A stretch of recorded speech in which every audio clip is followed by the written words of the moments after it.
Boa noite, meus amigos e minhas amigas. Boa noite a todos, né? Todos que vão chegar daqui a pouco, todos que se prepararam esse tempo todo para nossa live. Hoje, o canal Sociedade em Debate, né? Um canal criado por mim, por várias lideranças, né, pessoas entrevistadas, personalidades acadêmicas, jornalistas, etc e tal, professores, presidente da Unegro, várias pessoas, né, que eu já entrevistei aqui, que fui entrevistado. Hoje o canal Sociedade e Debate, boa noite Daniela, vai receber o jornalista, né, repórter da TV Globo, Pedro Bassan, né, um jornalista muito querido, né, que há muito tempo trabalha na Rede Globo, né? É jornalista há 32 anos da TV, é jornalista há 32 anos, né? Desses 32, 27 anos deles como repórter da TV Globo, então ele tem uma experiência muito forte, né? Uma experiência muito forte, muito importante, muito quisto, né, por todos, pela TV Globo em si, né? Então, daqui a pouco ele deve estar chegando aí, né? Pedro Bassan, né?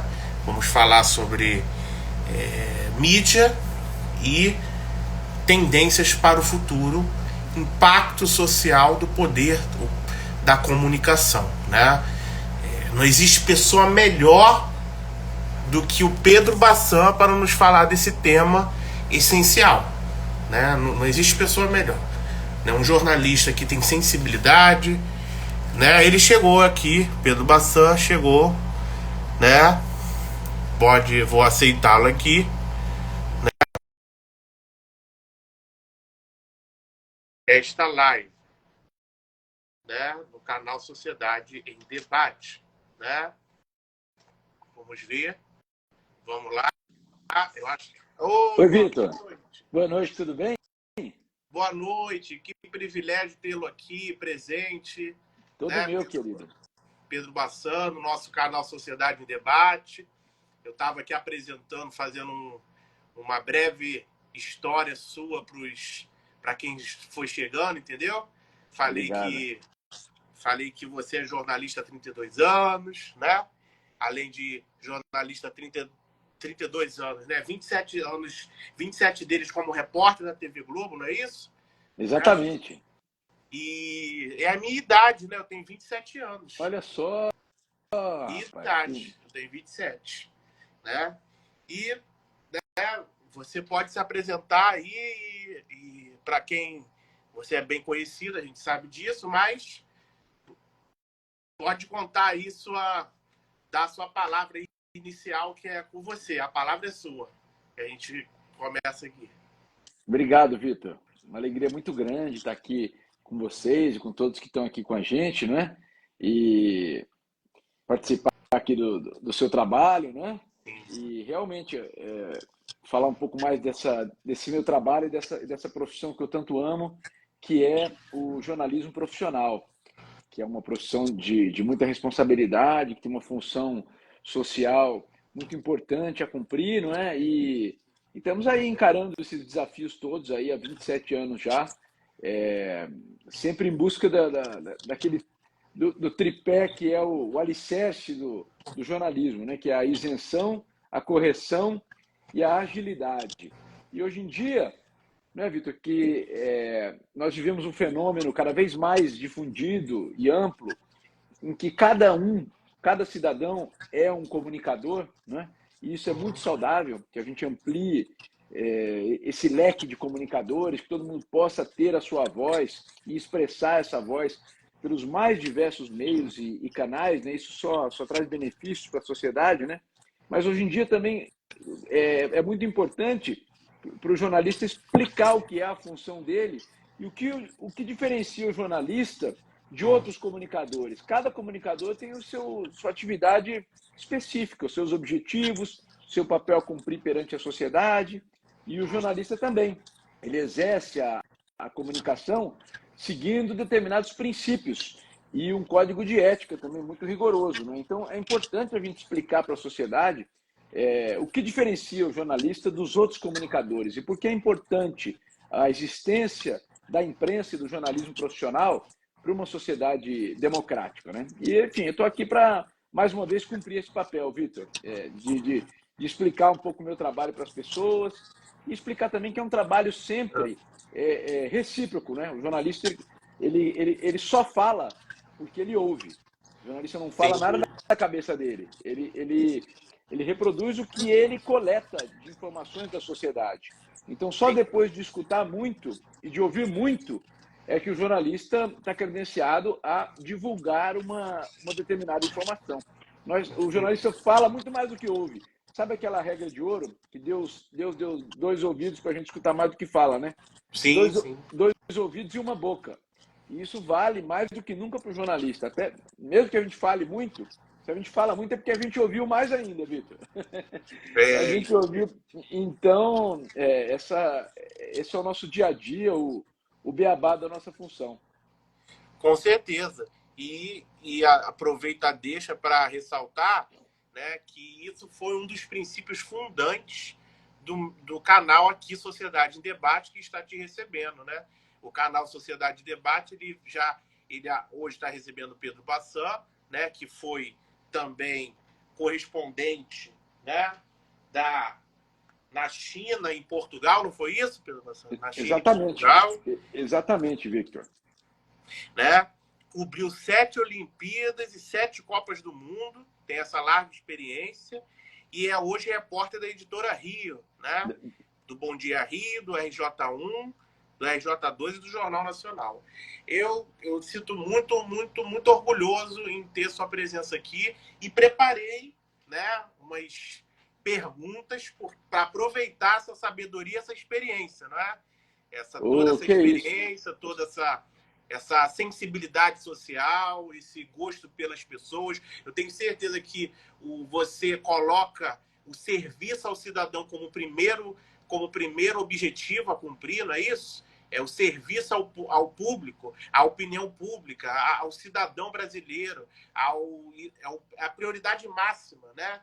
Além das regras éticas às quais você deixou claro aqui hoje, né, bastante. Eu vou começar as perguntas, né? São 5 perguntas muito, muito rápidas, né? Porque você tem horário. Respondente ao seguinte, meu amigo Pedro Bassan, vamos começar falando da mídia, né? A mídia, ela, como um dos instrumentos, um dos instrumentos do poder ideológico no Brasil e no mundo, né, exerce grande influência no comportamento social. Isso é algo, né, inegável, né? A gente sabe que a mídia, ela influencia o comportamento social, né? Ela faz parte da cultura da sociedade, faz parte da cultura do mundo, né? Formação de opinião, não é isso? Aí que vem a pergunta. Para você, com sua larga experiência, qual é a maior vantagem desse poder na vida das pessoas, sobretudo do ponto de vista social? Qual a maior vantagem que você viu com essa larga experiência durante todos esses anos e atualmente, né? Olha, Vitor, como eu falei, né? Eu acho que... Perdão. Perdão a todos, engasguei um pouco aqui. Tudo bem, tudo bem. Mas eu acho que é como eu falei, não é? O papel da imprensa é, sobretudo, ouvir. Eu acho que isso é um dos principais fatores que diferencia a imprensa de outros meios de comunicação social, né? E eu acho que um ponto importante da imprensa é o que a gente pode chamar talvez de capilaridade, não é? A imprensa, ela chega a lugares que muitas vezes os próprios órgãos públicos não chegam. Nós tivemos recentemente aqui no Rio de Janeiro e na Baixada, principalmente, os episódios das chuvas fortes, né, que são recorrentes todos os anos, né? E quantas vezes nessa ocasião eu ouvi as pessoas dizerem para mim: olha, A imprensa, no caso particular a Globo, foi a única que chegou aqui onde a gente está até agora. Não veio nenhum órgão público prestar nenhuma assistência para a gente. A gente chama, a gente pede socorro, mas ninguém chegou até agora. Então eu acho que essa busca por ouvir o outro é levada pela imprensa aos limites mais extremos. O jornalista é aquele que não mede esforços para chegar mais longe e chegar até primeiro, concorrendo com os outros veículos de comunicação, né? Uma concorrência que existe e que é saudável, né? Para que cada um faça o seu trabalho da melhor maneira possível, né? Então todo mundo quer chegar mais longe, quer chegar primeiro para contar as notícias de forma ágil. E a gente só tem notícia quando a gente ouve o que as pessoas estão passando, né? Então, nesse episódio recente que eu estou citando como exemplo, das chuvas, eu acho que serviu de lição e de estímulo para a gente continuar, né? Eu acho que a gente... essa questão da influência, né, como eu falei, ainda mais hoje, na era da internet, na era das redes sociais, um veículo de comunicação só existe e só resiste se ele tiver essa comunicação de mão dupla. Ele tem que falar, mas também ouvir, né? Não existe mais uma comunicação de cima para baixo, naquele tom professoral, eu falo e o outro escuta. De modo nenhum. Se isso algum dia existiu, já estava fadado ao fracasso, porque a comunicação verdadeira, a comunicar, né, a origem da palavra vem de uma via de mão dupla, falar e ouvir. Então eu acho que a imprensa é mais influenciada do que influencia, porque se ela não falar de acordo com o que as pessoas querem ouvir, ela cai no vazio, ela fala para ninguém.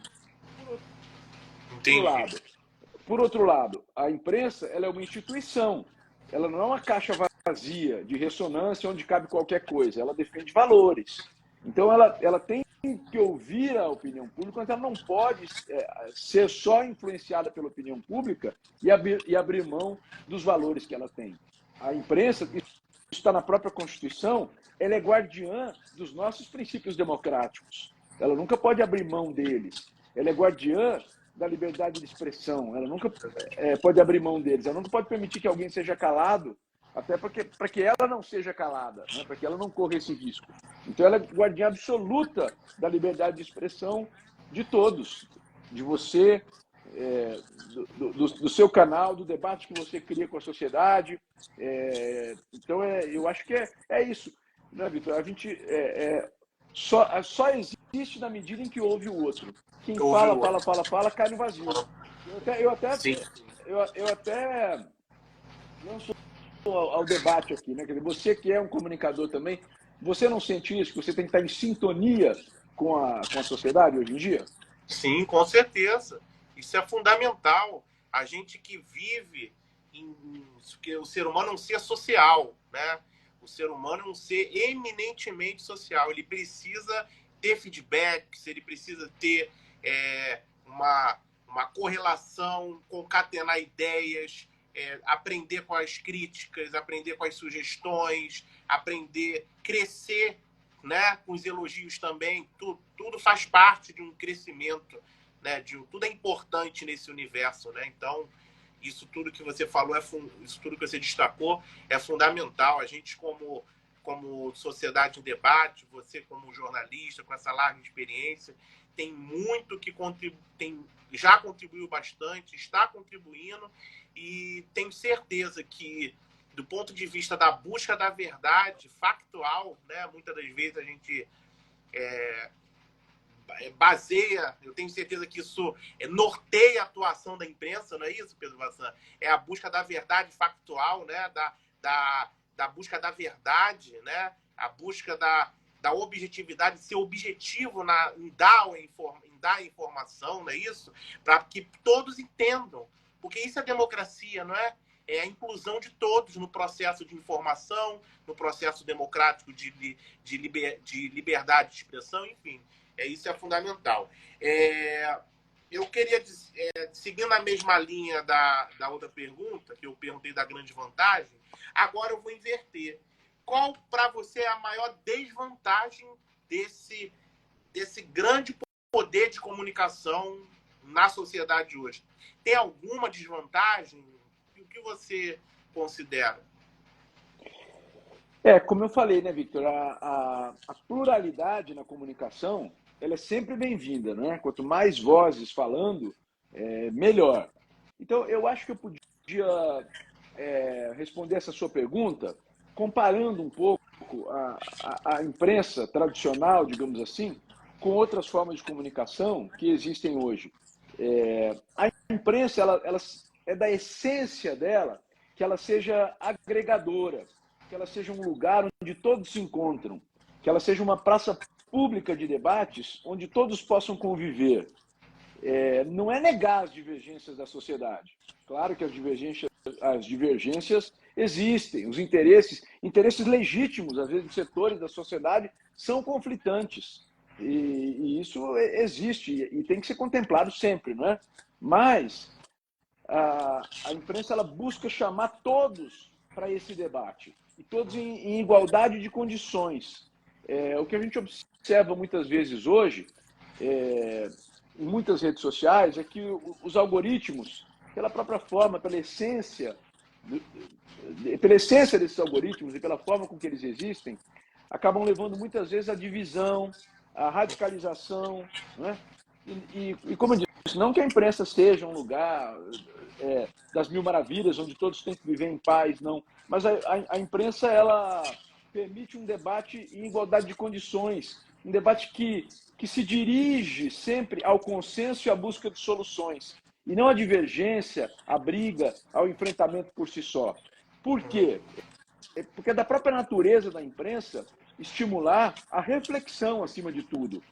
Quando eu passo uma informação para que o espectador em casa ele reflita sobre aquilo que eu acabei de falar e decida qual o melhor caminho a seguir, qual a providência que ele tem que tomar, qual a opinião formar sobre determinado assunto. O trabalho do jornalista só se completa com a reflexão de quem está vendo do outro lado. E muitas vezes o que a gente observa hoje nos algoritmos de redes sociais é que, em vez da reflexão, o tipo de comunicação que mais faz sucesso é aquele que desperta ou a paixão, ou, pior, o ódio. Então, o mecanismo, a essência das redes sociais acaba levando a sociedade a responder por essas duas emoções tão profundas em todos nós, não é?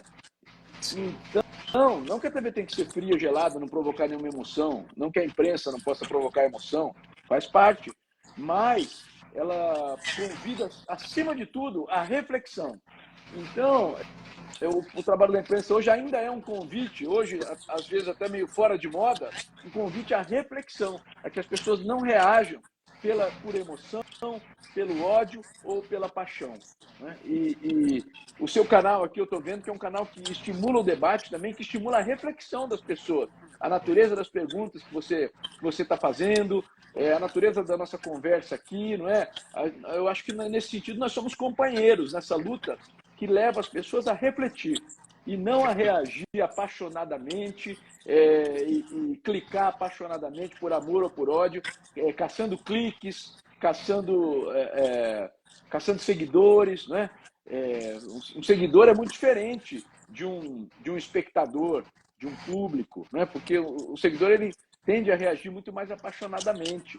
E o espectador é um vínculo que provoca uma reação muito mais de reflexão, junto com a emoção, claro, a emoção faz parte de tudo, mas o exercício de reflexão da sociedade é que tem que ser estimulado sempre, e eu acho que a imprensa cumpre esse papel, junto com a educação, que é um outro pilar, né, que nos leva a refletir sempre a cada dia sobre o mundo em que vivemos, não é? A gente observa hoje na educação um esforço, por exemplo, para afastar cada vez mais o telefone celular do horário da aula, ou às vezes até de todo o horário escolar, né? E são medidas que agem nesse sentido, de estimular o papel da reflexão de todos nós, não reagir só na ponta dos dedos, né? Mas reagir pausadamente, com as nossas mentes, pensando em tudo, né? E às vezes a gente gosta mais mas assim, eu gosto de futebol, eu gosto do meu time, e lá é um espaço em que a gente é autorizado a agir por paixão, né? Sim, sim. É um espaço que existe para isso, mas o que a gente nota é que o mundo das paixões está ganhando espaço em relação ao mundo da reflexão. E nem sempre é bom que a gente age o tempo todo só por paixão. Não é bom que a gente seja apaixonado por grandes causas, mas é bom a gente temperar com a nossa reflexão todos os dias, né, Victor? Com certeza, isso é fundamental, né? Pedro Bassal, eu queria dizer aqui que eu imagino que esses anos todos de experiência que você tem, você deve ter vencido muitos desafios, deve ter passado por muitas alegrias também, né? Muitas alegrias profissionais, muitas amizades, muitas histórias que você deve ter visto de pessoas humildes pelo Brasil, pelo próprio Rio de Janeiro, né? A gente tem um povo muito humilde, né? Pessoas trabalhadoras, pessoas pobres trabalhadoras, né? De todos os rincones do país, né? Do Iapoque ao Chuí, eu diria assim, né? E nessa toada, eu queria perguntar para você qual foi o maior desafio até hoje para você, nessa missão de ser jornalista, né? Qual foi o maior desafio? Ah, Victor, é sempre uma pergunta muito difícil, né? Porque são tantos os desafios, né? E a cada história que a gente vai contar, o repórter ele se envolve com a história.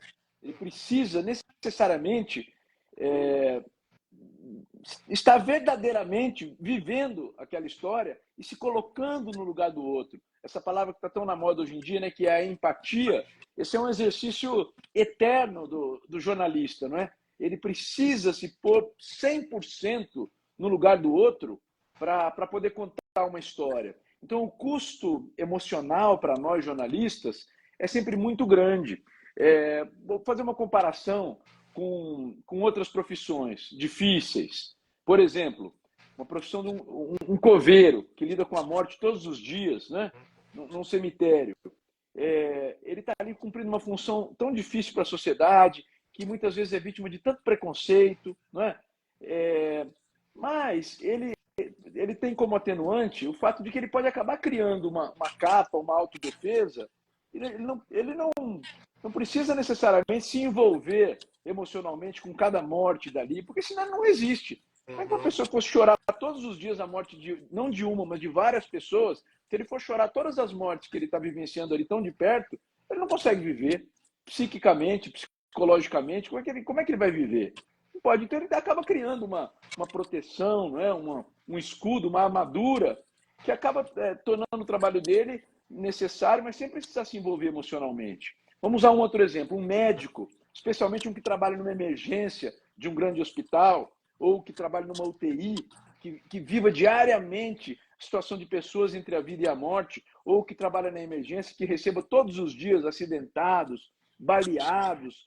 Se ele for sofrer plenamente o drama, ele sofre, ele vive o amor à vida, claro, o juramento da profissão dele, mas ele não precisa, nem deve chorar por todos que entram ali, porque senão também ele não resiste psicologicamente, psiquicamente, ele não vai ter a frieza necessária que um cirurgião precisa para manejar o bisturi de uma forma correta e exata numa situação limite, não é? Então ele tem que ter um certo distanciamento emocional disso tudo. Entendi. Aí eu citei esses exemplos para dizer que o repórter é o contrário, porque se a gente não mergulhar profundamente na história de quem a gente está contando e tentar sentir o sentimento dessa pessoa da mesma forma que ela está sentindo, nós não conseguimos contar essa história. A gente precisa viver para contar. Se a gente conta sem viver, só assistindo meio de longe, a gente não consegue transmitir da forma que a história tem que ser transmitida para as pessoas. Então, o jornalista é uma profissão que tem todos os dias um custo emocional muito grande, porque a gente tem que viver plenamente aquilo que a gente está contando. Se a gente vai entrevistar uma pessoa em situação de rua, nós temos que nos imaginar a cada instante do dia naquela situação sem ter uma casa, sem ter um teto para dormir, sem ter um colchão confortável para deitar, né? Eu acho que nesse sentido, uma das reportagens, já que você pediu para mim um exemplo, né? uma das reportagens que eu fiz, que mais me marcaram, foi essa. Eu fiz um Globo Repórter uma vez sobre pessoas em situação de rua. Naquela época Eu lembro. ainda se chamava moradores de rua, né? E eu passei uma noite só eu passei dormindo na rua com algumas pessoas ali em frente ao Tribunal de Justiça, no castelo ali no centro da cidade, né? E já foi tão difícil para mim, Victor, passar aquela noite ali.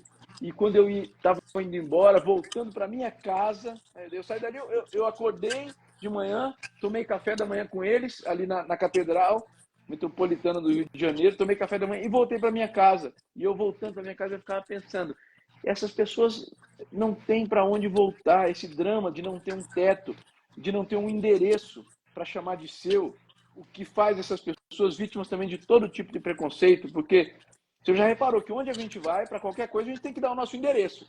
Para tudo, Sim. né? Para tudo na vida, para as atividades mais básicas, a gente tem que dar o nosso endereço.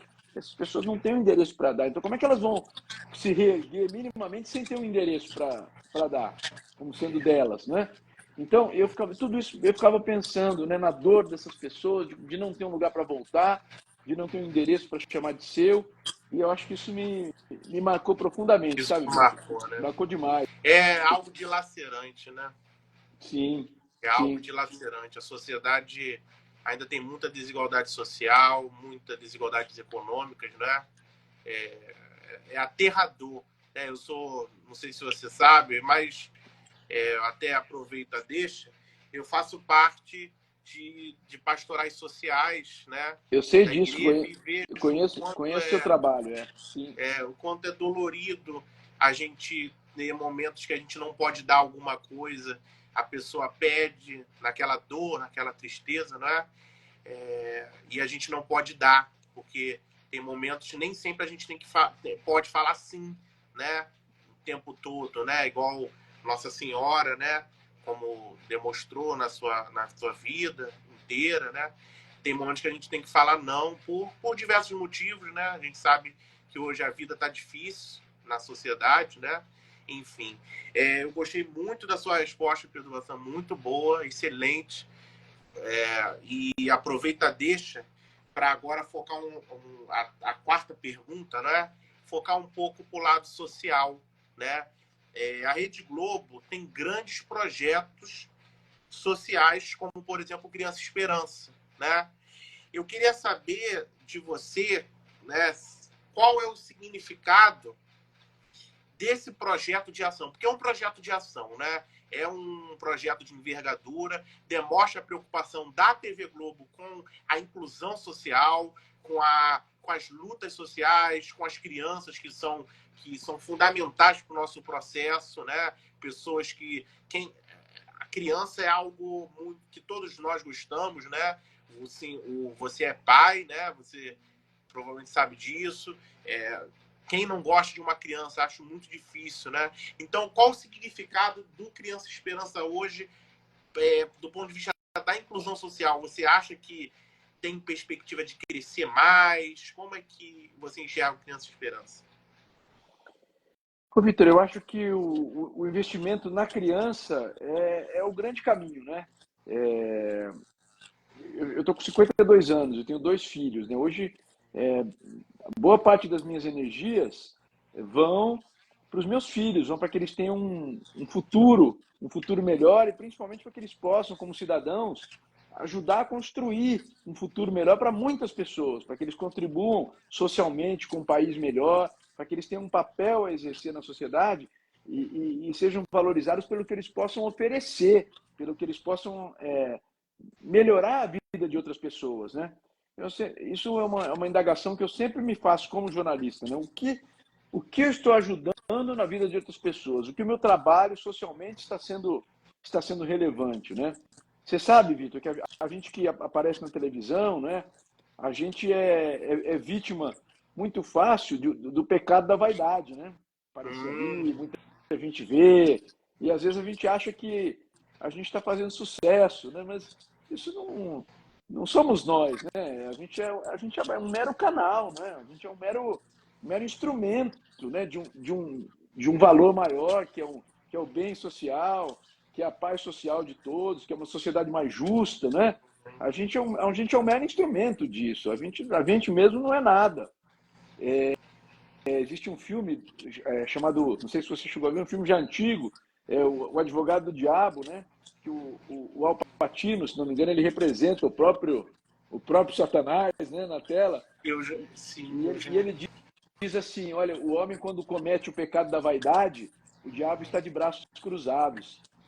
Porque é tão fácil o homem cometer esse pecado, né, que o diabo não precisa nem se dar o trabalho de se mexer para levar o homem a esse pecado, né?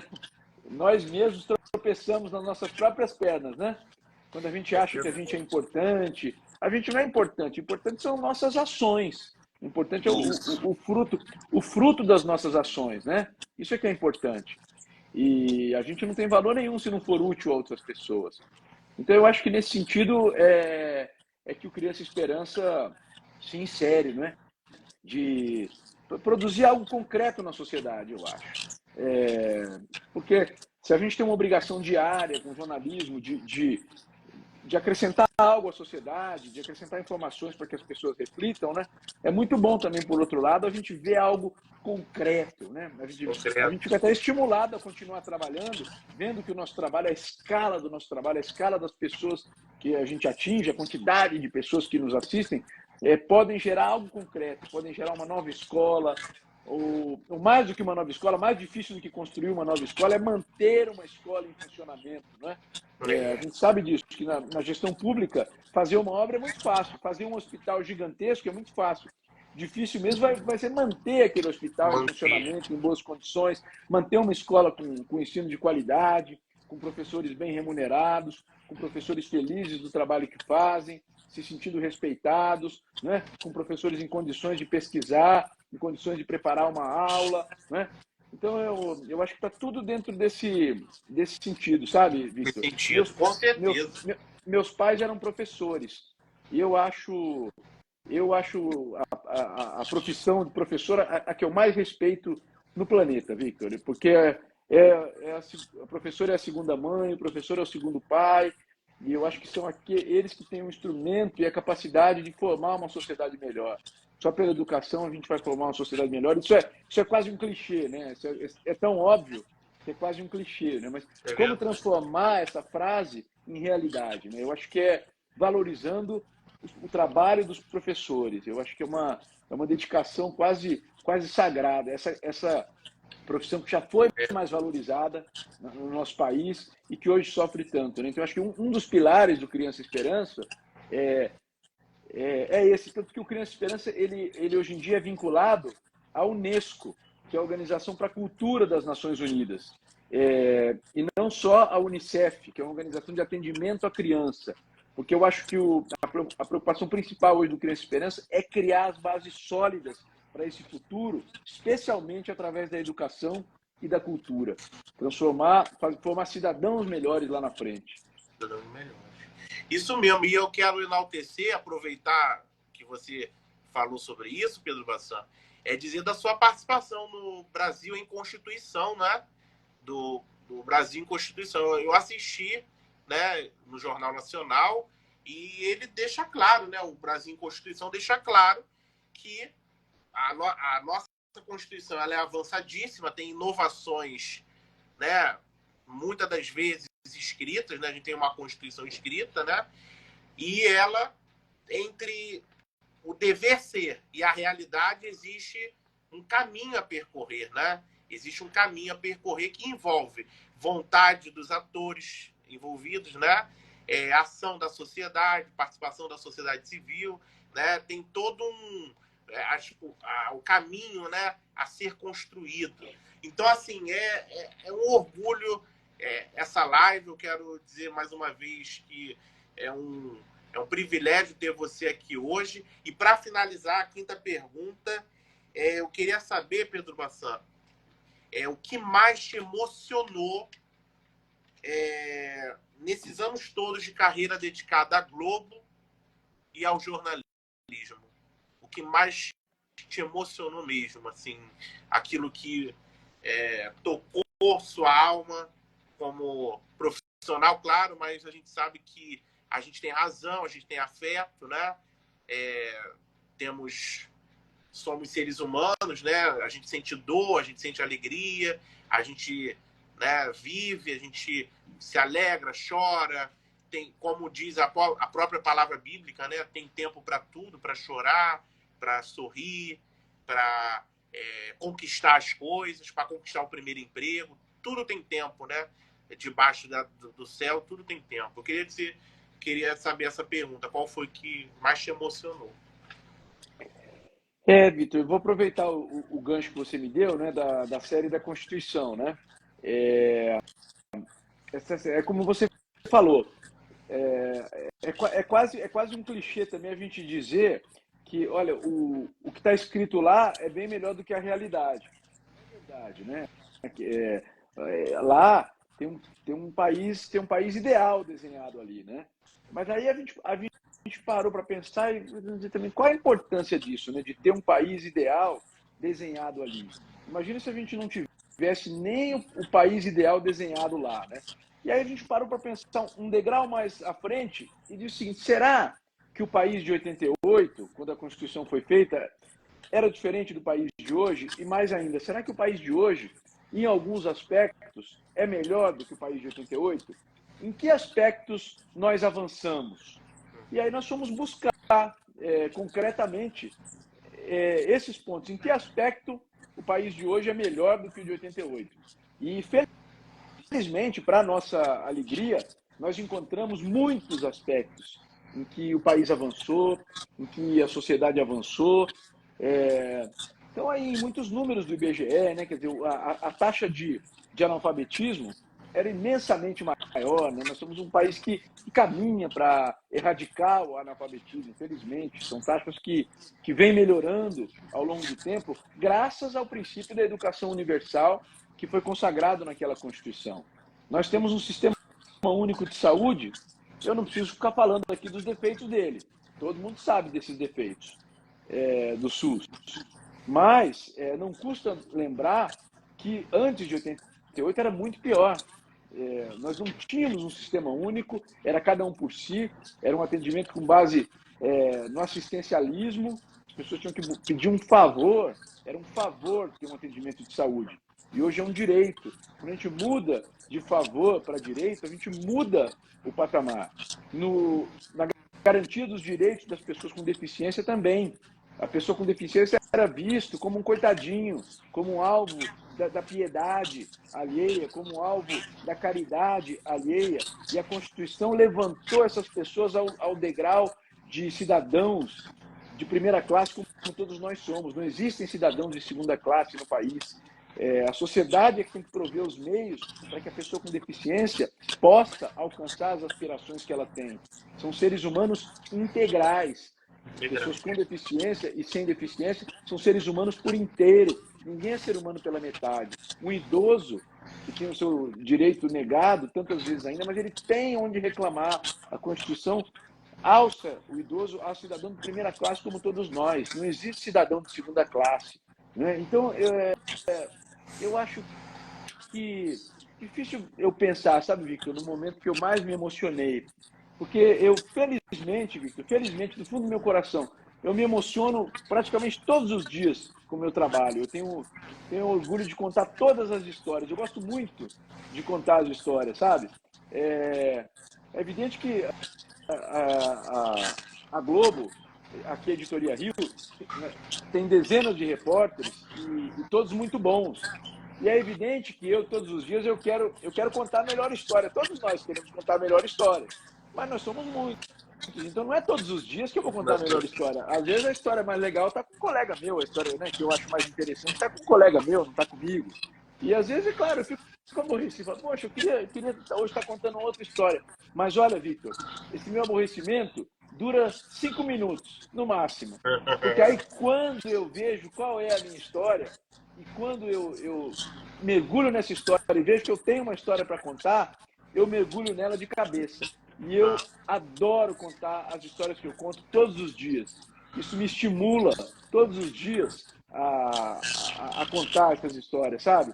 Então, eu estou muito feliz de trabalhar com a profissão que eu escolhi, sabe, Vitor? Então, e eu olho ao meu redor aqui, eu vejo que em tantos lugares tem pessoas tão infelizes com o trabalho que fazem, né?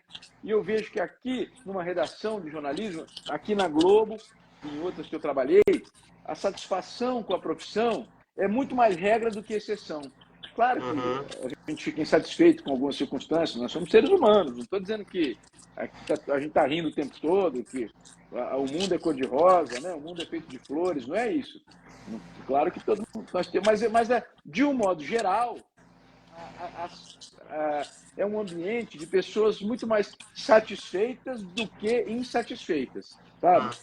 A gente pode estar insatisfeito com alguma circunstância, mas com a essência da nossa profissão, eu acho que a maioria de nós tem uma satisfação e um orgulho muito grande daquilo que a gente faz, sabe? Então, eu acho que eu me emociono todos os dias com o meu trabalho, com as histórias que eu vivo. Entendi. Meu amigo, eu quero dizer que o meu imenso orgulho, né, em você ter participado dessa live. Eu quero agradecer seu convite, o convite que eu fiz a você e você ter aceito, né, dedicado um tempo da sua agenda para externar, né, seu conhecimento, sua experiência.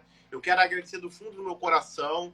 Esse canal Sociedade de Debate é um canal que eu venho cultivando desde mais ou menos quando eu me formei, né? Eu me formei em Direito, desde 2019, né? Que eu me formei. Eu estou cultivando esse canal, sempre entrevistando professores, jornalistas, sempre. Então, você abrilhantou a live hoje com seu humanismo, com a sua vivência, né? Com o seu conhecimento, com sua capacidade, com o seu dom, tá? O seu dom de ser jornalista.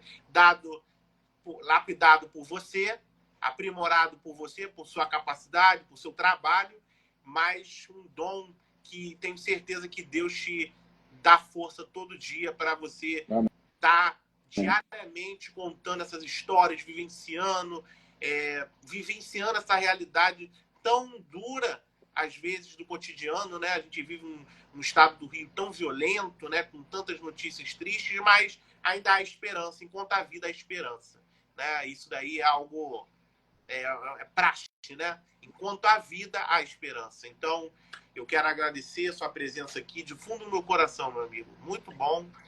Todos adoraram a live. Muito bom mesmo. Muito obrigado, viu, Victor? Eu que te agradeço também do fundo do meu coração. Vou relembrar aqui quando a gente se conheceu lá no Parque de Realengo, né? Sim, você está lembrado, né? Era o aniversário de quem era o aniversário mesmo, Victor? Era o da Vilma, da mãe do meu afilhado. O aniversário da Vilma, exatamente. A gente chegou lá, uma festa tão bonita montada lá no parque, atraiu a nossa atenção, nós estávamos gravando aquele dia lá, né? E a gente foi tão bem recebido por vocês, viu, Victor? A gente foi acolhido ali pela festa de vocês nos receberam ali, permitiram que a gente gravasse ali, fizesse o nosso trabalho, e você me falou ali naquele momento já do seu trabalho nas pastorais, né? Isso. Então, desde aquele dia eu tenho muita, muita gratidão por você e gratidão por esse convite que você me fez aqui também, viu, Vitor? De poder participar do seu canal. Você está de parabéns por ele, viu? Eu tenho certeza que é muito relevante para todos os que assistem, então você está de parabéns mesmo.